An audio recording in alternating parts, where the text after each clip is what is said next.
आज हम जानेंगे बद्रीनाथ धाम की सच्ची कथा। कैसे श्री विष्णु की लीला से शिवभूमि हुई बद्रीनाथ धाम।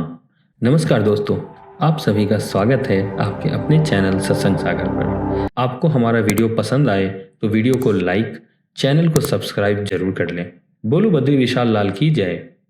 बद्रीनाथ धाम की श्री हरि की शालिग्राम प्रतिमा को श्री हरि की स्वतः प्रकट हुई 8 प्रतिमाओं में से एक माना गया है। पौराणिक कथा के अनुसार दंबोदर्भ नाम का एक राक्षस था जो कि भगवान सूर्यदेव का बहुत बड़ा भक्त था। उसने सूर्यदेव की घोर तपस्या करके उन्हें प्रसन्न किया और अमृतत्व का वरदान मांगा। सूर्यदेव ने अमृतत्व का वर देने से इनकार कर दिया। उन्होंने कहा, जिसने जन्म लिया है उसकी मृत्यु निश्चित है, इसलिए तुम कोई और वर मांगो, मैं तुम्हें वह वर दे दूंगा। उसने भगवान सूर्यदेव से एक सहस्त्र कवच देने को कहा और उसने कहा कि मेरे कवच को वही तोड़ सके जिसने 10,000 वर्ष की तपस्या की हो। सूर्यदेव वचनबद्ध थे तो उन्होंने उसे वरदान दे दिया।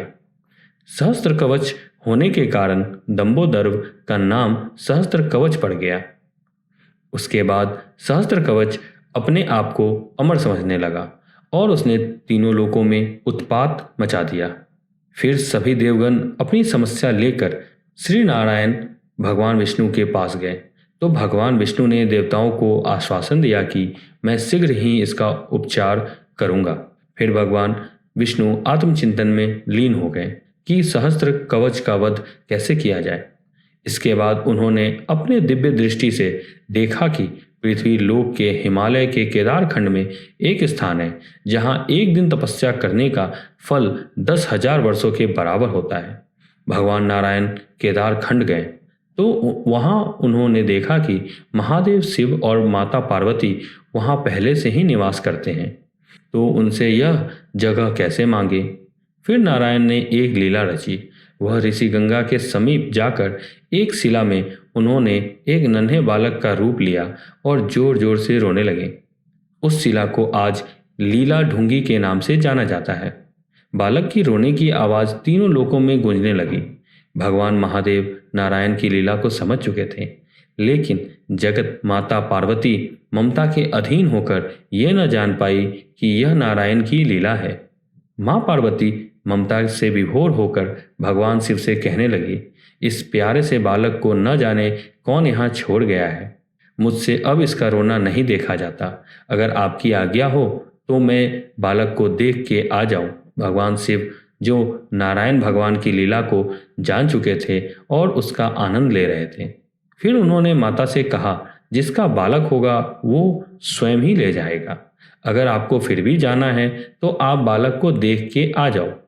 माँ पार्वती बालक के पास गई और नारायण के उस सुंदर बालक के रूप को देखकर बालक को गोदी में उठाए बिना नहीं रह पाई। बालक भी माता की गोदी में जाकर शांत हो गया।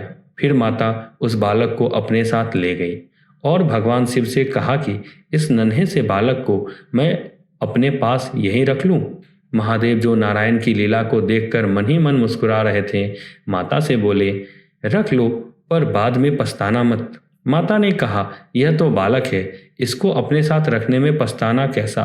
और फिर माता ने उस बालक को सुला दिया। माता पार्वती और भगवान शिव स्नान ध्यान करने गए और जब वापस आए तो देखा जहां बालक थे वहां चतुर्भुजी श्री नारायण हैं। माता ने नारायण को देखा और कहा, आप यहाँ कैसे? आपके यहाँ आने का प्रयोजन और बालक कहाँ गया? भगवान नारायण मुस्कुराए और बोले, माँ आपका वो बालक मैं ही हूँ। मैं जग कल्याण हेतु यहाँ ध्यान लगाने आया हूँ। यह स्थान बड़ा ही दिव्य है। मुझे जब पता चला कि इस स्थान में आप रहती हैं तो मुझे यह लीला करनी पड़ी ताकि आप स्वयं ही यह स्थान मुझे दे दें, और आपने ही यह स्थान मुझे दिया है। माँ पार्वती और महादेव शिव ने यह स्थान फिर श्री नारायण को दे दिया और स्वयं केदारनाथ में चले गए।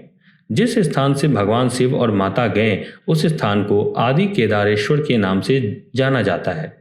यहाँ आज भी भगवान विष्णु के बाल रूप के पद चिन्ह हैं। फिर नारायण ध्यान चिंतन में लीन हो गए। उनके धरती लोक में ध्यान चिंतन में लीन होने के कारण माता लक्ष्मी व्याकुल हो गई वह सोचने लगी कि प्रभु की सेवा कैसे करूं। माता लक्ष्मी भी केदार खंड आ गई और जहां नारायण आत्मचिंतन में लीन थे वहां पर बद्री मतलब बेर के पेड़ के रूप में नारायण को धूप, बारिश, बर्फ से बचाने लगी ताकि श्री नारायण को आत्मचिंतन में कोई परेशानी ना आए। जब श्री नारायण का ध्यान टूटा तो वह माता लक्ष्मी की सेवा से बहुत प्रसन्न हुए और माता को वरदान दिया कि आपने बद्री के वृक्ष के रूप में मेरी सेवा की है तो मेरा यह प्रिय स्थान बद्री नारायण अर्थात बद्रीनाथ के नाम से विख्यात होगा और जब कभी भी मेरा नाम लिया जाएगा तो मेरे नाम से पहले आपका नाम लिया जाएगा। उसके बाद से ही माता का नाम श्री नारायण से पहले लिया जाता है, जैसे बद्रीनाथ, सीताराम, राधा श्याम, लक्ष्मी नारायण। उसके बाद श्री नारायण ने धर्म और उनकी पत्नी रुचि जो कि भगवान विष्णु के अन्य भक्त थे और श्री नारायण की पुत्र प्राप्ति के लिए तपस्या कर रहे थे, उनके घर में नर नारायण के रूप में अवतार लिया। नर नारायण अपनी बाल्यावस्था में ही जन कल्याण हेतु अपने माता पिता से आज्ञा लेकर तपस्या करने बद्री का आश्रम आ गए। तत्पश्चात अलकनंदा के दाईं और बाईं ओर नर नारायण तपस्या करने लगे। जिस पर्वत पर नर ने तप किया उसे नर पर्वत तथा जिस पर नारायण ने तप किया उसे नारायण पर्वत के नाम से जाना जाता है। जब नर नारायण के तप के प्रभाव तीनों लोकों में फैल गया, उनकी घोर तपस्या का पता जब सहस्त्र कवच को चला तो वह नर नारायण से युद्ध करने बद्री का आश्रम में आ गया।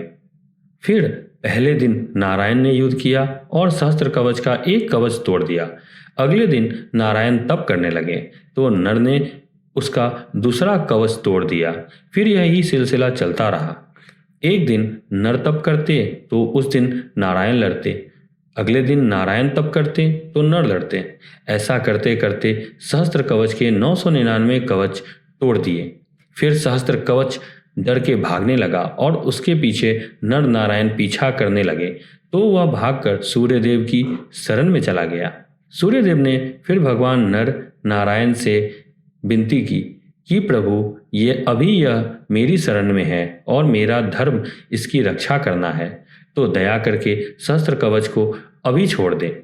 श्री नारायण ने सूर्यदेव की बात रखते हुए उन्हें कहा कि अभी तो मैं इसे छोड़ देता हूँ, किंतु द्वापर युग में आपको इसे कुंती के आह्वान करने पर अपने पुत्र के रूप में भेजना होगा। उस समय मैं कृष्ण अवतार में रहूंगा और नर अर्जुन के अवतार में, तब इसकी मुक्ति अर्जुन के हाथों से होगी। नर नारायण वापस बद्री का आश्रम आकर तप करने लगे। कुछ समय बाद भगवान नारायण ने देवताओं से कहा, बद्री का आश्रम से नारदशिला के नारद कुंड के नीचे से मेरी प्रतिमा निकालो और उसकी स्थापना करो, क्योंकि कलयुग का आरंभ होने वाला है और मैं साक्षात रूप में नहीं रह सकता। उस प्रतिमा की जो भी प्राणी दर्शन करेगा उसे मेरे साक्षात दर्शन करने का फल प्राप्त होगा। जो भी यहाँ सच्चे मन से आएगा उसे मोक्ष की प्राप्ति होगी। भगवान बद्रीनाथ की इस वीडियो को देखकर आपको कैसा लगा? अपनी राय हमें कमेंट में जरूर बताएं। साथ ही भगवान से जुड़ी ऐसी ही और वीडियो को देखने के लिए चैनल को अगर आपने अब तक सब्सक्राइब नहीं किया है तो तुरंत सब्सक्राइब कर लें तथा बेल नोटिफिकेशन को क्लिक कर लें। भगवान बद्रीनाथ की कृपा आप सब पर बनी रहे। धन्यवाद।